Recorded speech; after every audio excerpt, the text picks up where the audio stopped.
Bonsoir et bienvenue en ce vendredi 22 avril 2022, beaucoup de deux, et nous en sommes arrivés ce soir à la méditation numéro 752 et plus particulièrement à la méditation numéro 466 dans le livre de l'Apocalypse que nous méditons ensemble depuis le 1er janvier 2021. Avant de poursuivre notre méditation du jour, prions. Père, dans le nom de Jésus, bien-aimé Saint-Esprit, nous venons te remettre toutes choses encore ce soir. Dans la journée, en fin de journée, j'ai fait un partage qui disait « Le chrétien qui a oublié que l'ennemi rôde non loin est semblable à un homme qui s'est endormi en pleine brousse. » Nous te demandons, Père, dans le nom de Jésus, de nous garder éveillés, de ne pas devenir amnésiques, de ne pas avoir cet Alzheimer spirituel qui fait que nous oublions les choses que tu nous dis. Et en oubliant, eh bien que nous nous écartions de toi. Alors, bien-aimé Saint-Esprit, si tu vois que nous sommes sur une mauvaise route, quelles que soient les circonstances qui nous ont éloignés de toi, quel que soit le raccourci que nous avons pris, pensant que cela serait bon pour nous, nous te demandons de nous ramener sur la bonne route. Et que ta parole encore ce soir, ton enseignement, Seigneur,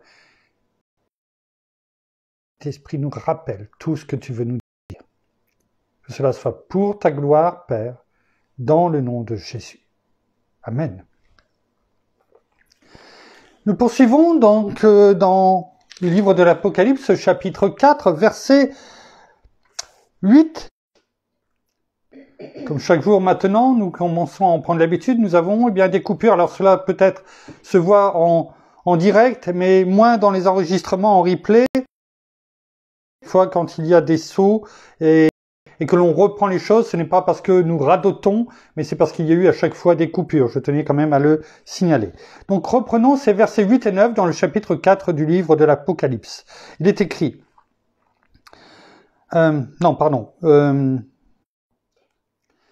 Les 4 êtres vivants ont chacun 6 ailes, et ils sont remplis d'yeux tout autour et au-dedans.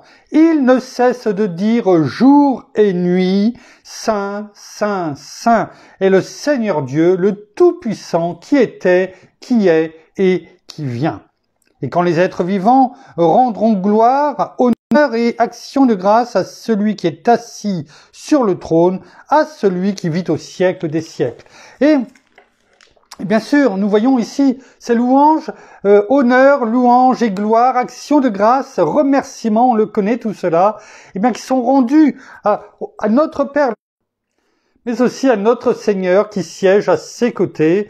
Et quand on rend gloire, c'est à l'un et à l'autre, bien entendu. Et nous avons vu que oui, ces êtres vivants qui représentent, on le reviendra dessus dans quelque temps, bien sûr, les êtres, toute l'armée angélique également, finalement, qui est là, et qui eux aussi ne répondent qu'à la parole de Dieu, il y a quand même une partie, un tiers des anges, qui ont été emmenés, comme on a pu le voir hier et avant-hier, par la queue du dragon, qui symbolise bien sûr l'ennemi, Lucifer, soit jeté, en dehors de ce lieu suprême que l'apôtre Jean nous décrit dans le chapitre 4 du livre de l'Apocalypse, et qui a emmené avec lui un tiers, comme nous l'avons vu dans l'Apocalypse, chapitre 12, si je me rappelle bien, un tiers des étoiles. Un tiers des anges qu'il a emmené, ces étoiles, qui symbolisent le tiers des anges. Et Et nous avions vu que oui, c'est lui, le dragon, le serpent ancien, l'adversaire, en tout cas, le diable, Satan. Nous l'avons vu hier. Reprenons juste, aussi ce qu'il fait dans 2 Corinthiens, chapitre 4, versets 3 et 4, afin que nous comprenions bien, le jeu qu'il joue. C'est un jeu pour lui, hein. Un jeu, pourquoi? Parce qu'il va emmener avec lui, comme il a emmené un tiers des anges, il va emmener, le maximum de créatures de Dieu, cette créature qui a été faite de peu inférieure à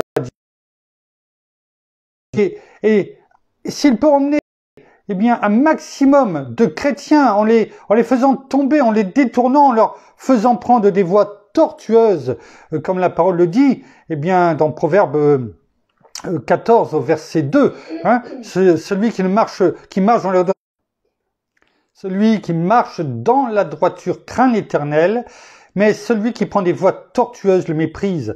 Et il veut finalement arriver, comme la parole le dit, avec l'apôtre Paul à Timothée, à la fin des temps, il y aura une grande apostasie, c'est un rejet total de Dieu.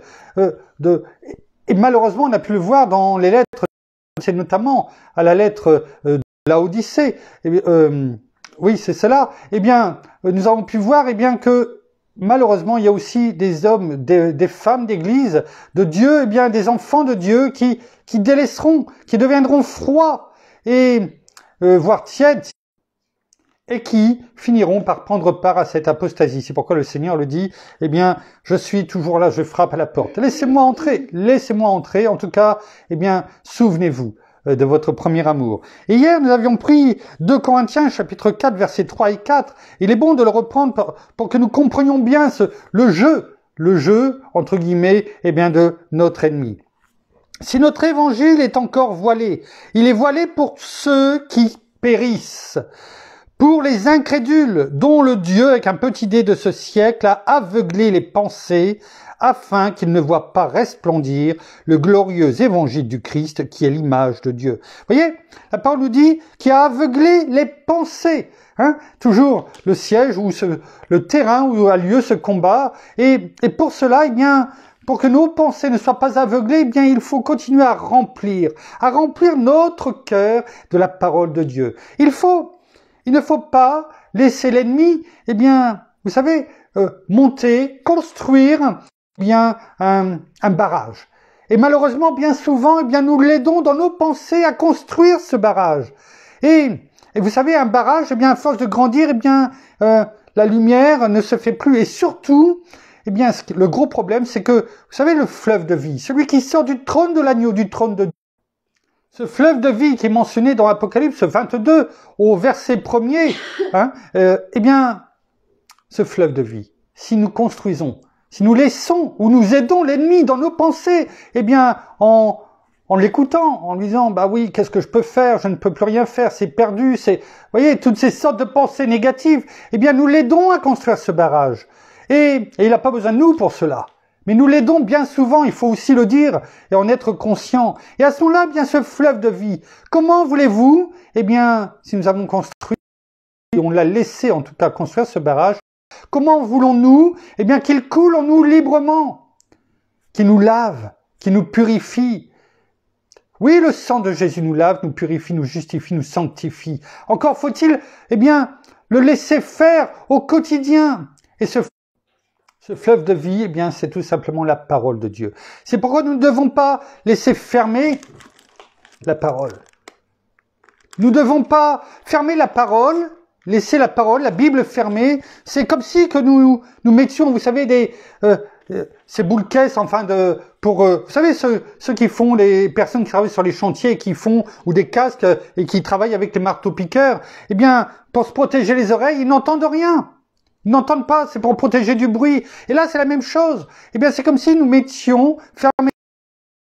c'est comme si nous mettions des appareils sur nos oreilles, en tout cas ces casques ou ces boules caisses, améliorés, en tout cas ces casques, pour ne pas entendre la parole de Dieu, pour ne pas la laisser couler en nous.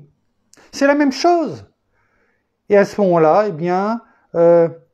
nous nous écartons, en tout cas, nous nous refroidissons. Vous savez, il y a quelques jours, j'avais ces pensées-là pendant la nuit, et ces images, parce que vous savez qu'on aime bien, travailler avec des images, c'est beaucoup plus parlant, une image vaut 1000 mots, on a pu méditer sur cela, et vous savez, c'est un peu comme l'hiver. L'hiver, vous savez, on ouvre les fenêtres pour aérer, c'est une bonne chose, mais entre nous, est-ce qu'on laisse, la fenêtre ouverte durant l'hiver pendant des... Bien sûr que non. On ouvre pendant quelques minutes pour, assainir l'air de la maison, mais on referme après bien vite. Et c'est la même chose. Si nous laissons, refroidir, parce que nous avons laissé ouvert la fenêtre, notre fenêtre spirituelle à l'ennemi, et que la froideur rentre dans notre cœur. C'est tout comme la dernière lettre de notre Seigneur à l'église, de Laodicée. Que se passe-t-il? Nous devenons progressivement tièdes, puis froids, tout simplement. Parce que, ah, mais t'es trop pressé. Et dans ces cas-là, il y a toujours une multitude d'excuses pour pas ouvrir la parole, pour pas venir nous nourrir, pour pas pouvoir venir nous réchauffer, de nous laver à la parole de Dieu. Il y aura toujours, je puis vous garantir.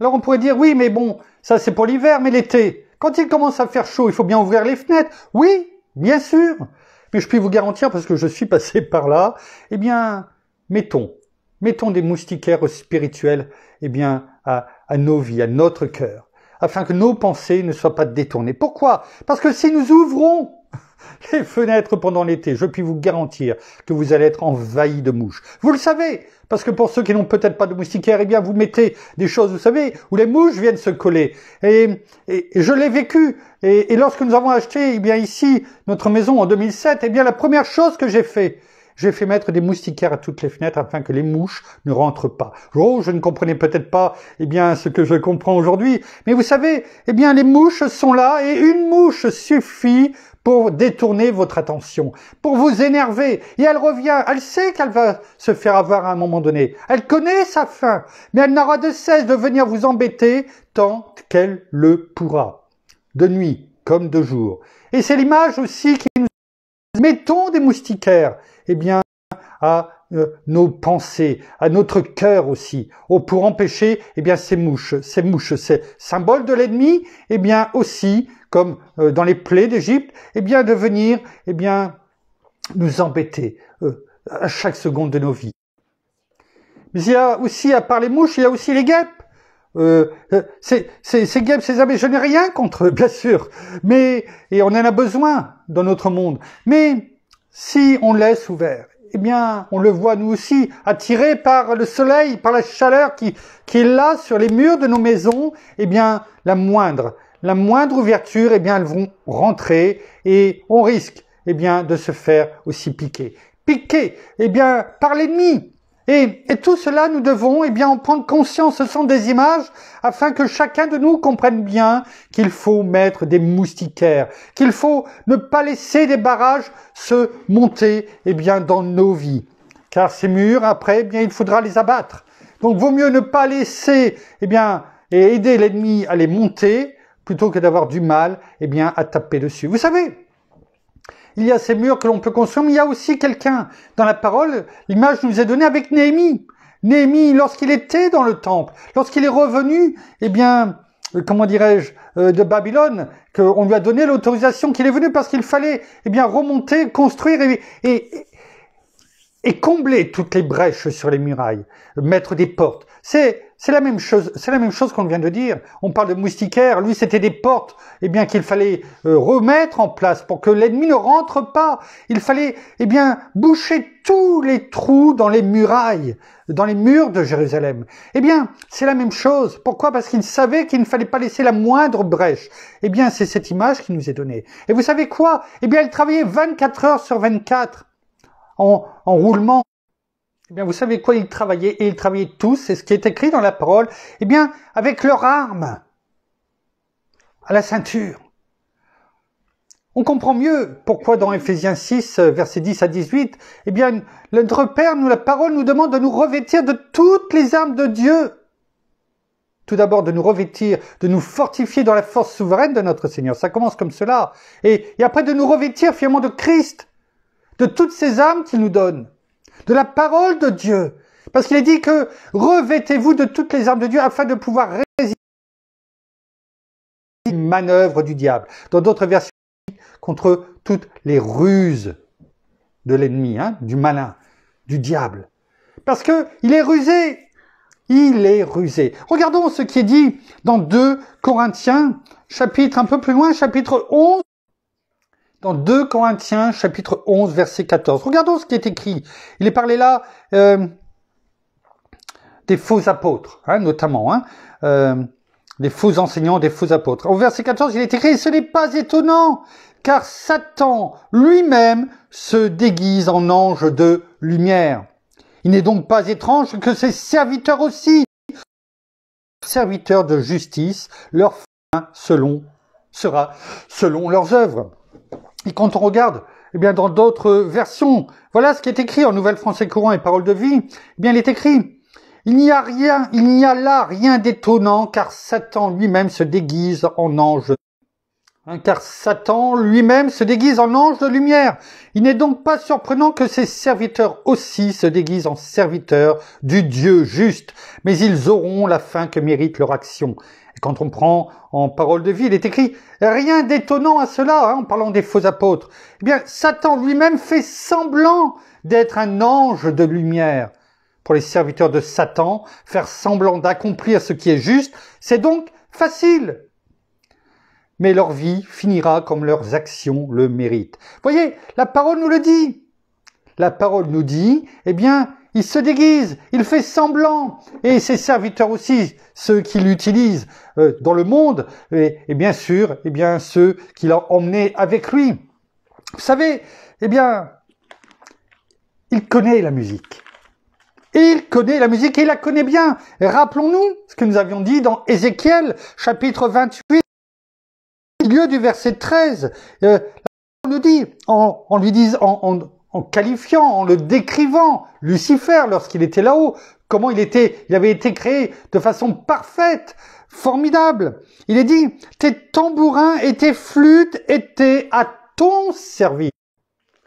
Donc toute la musique, il la connaît par cœur, parce que il était en charge notamment de tout ce qui était cantique, louange, pour glorifier, comme les êtres vivants finalement le crient, c'est ce qu'il devait faire. Et finalement,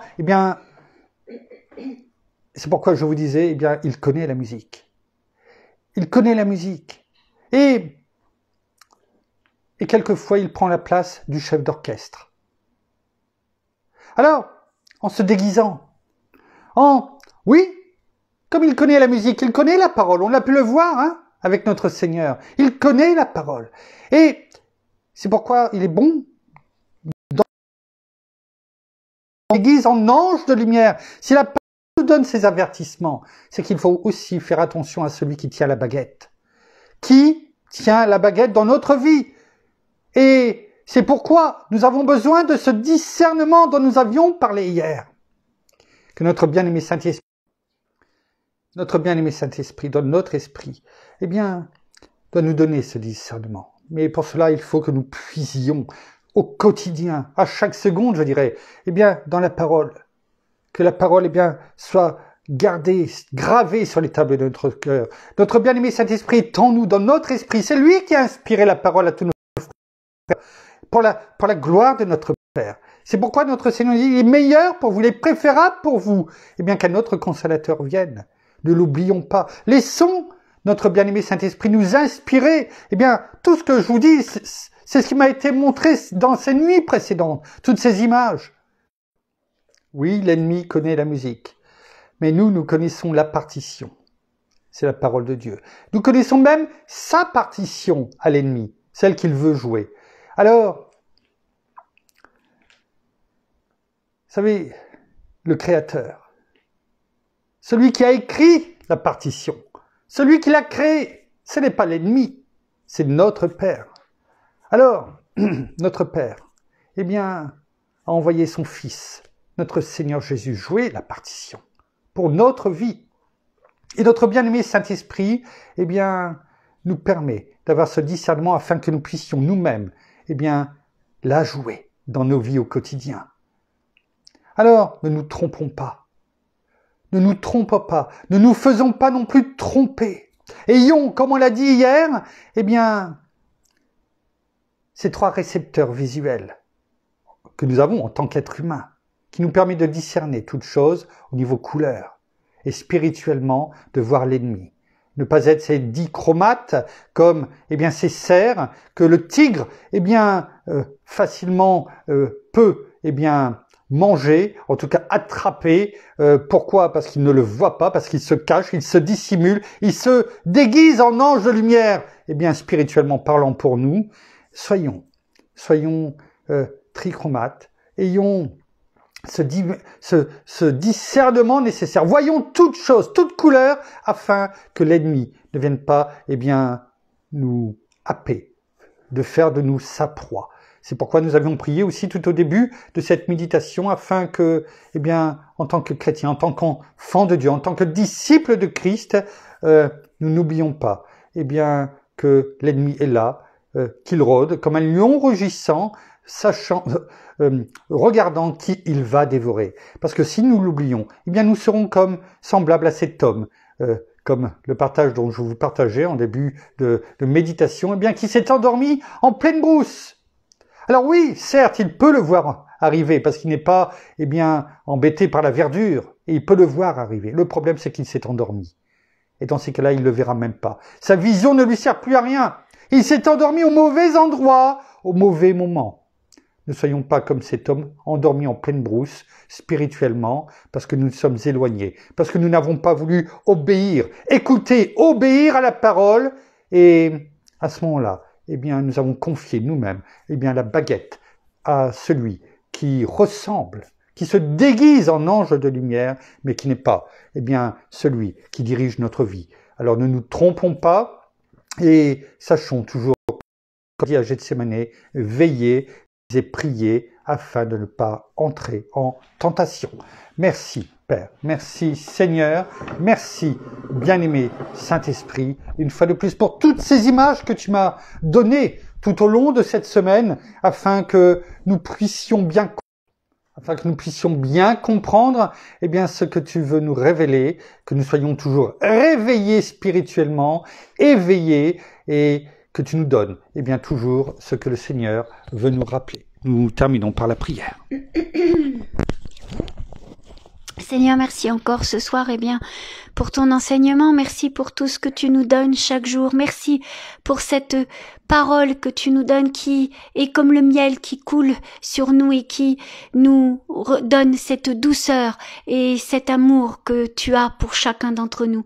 Oui, merci parce que nous te demandons encore Père, de nous donner cet esprit de discernement afin que nous puissions voir tout ce qui nous entoure, que nous n'ayons plus nos paupières fermées, que nous ne soyons plus dans ce sommeil spirituel, mais que nous soyons pleinement réveillés afin de pouvoir non seulement regarder, mais aussi de pouvoir écouter tout ce que tu as à nous dire, tout ce que tu veux nous montrer également pour chacun d'entre nous et pour tous ceux qui nous entourent et tous ceux que nous sommes amenés à rencontrer. Alors oui, soyons éveillés, soyons prêts, soyons ces enfants qui ont toujours leurs yeux ouverts, mais pas pour n'importe quoi, pour te voir toi et voir toutes les merveilles que tu mets dans nos vies, tout ce que tu mets chaque jour dans la vie de chacun d'entre nous. Alors ne nous pas, restons réveillés, restons prêts, restons et soyons veillants sur tout ce qui peut nous entourer et tout ce qui peut nous faire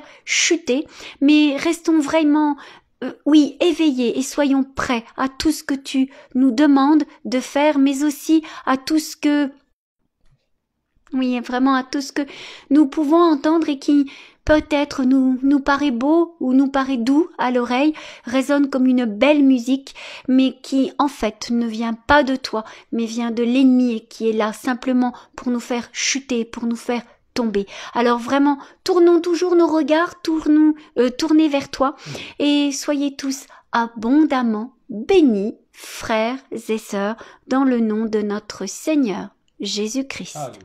Amen. Voilà, ainsi s'achève la méditation de ce soir, encore une fois avec beaucoup de coupures intempestives que vous ne voyez pas forcément, mais en tout cas, vous les voyez, mais en réalité non. Donc sachez qu'à chaque fois que l'on reprend, eh bien c'est simplement parce qu'il y a eu ces coupures. En attendant, eh bien soyez abondamment bénis de toute bénédiction spirituelle dans les lieux célestes en Christ. Nous saluons nos amis au Québec, au Canada, en francophonie, en France, à Paris, en francophonie, en France, à Paris et tout autour de chez nous. Et nous vous souhaitons à toutes et à tous une excellente fin de journée pour certains, de soirée pour d'autres. En tout cas, à toutes et à tous une excellente nuit de repos dans la paix de notre Seigneur Jésus qui nous la donne.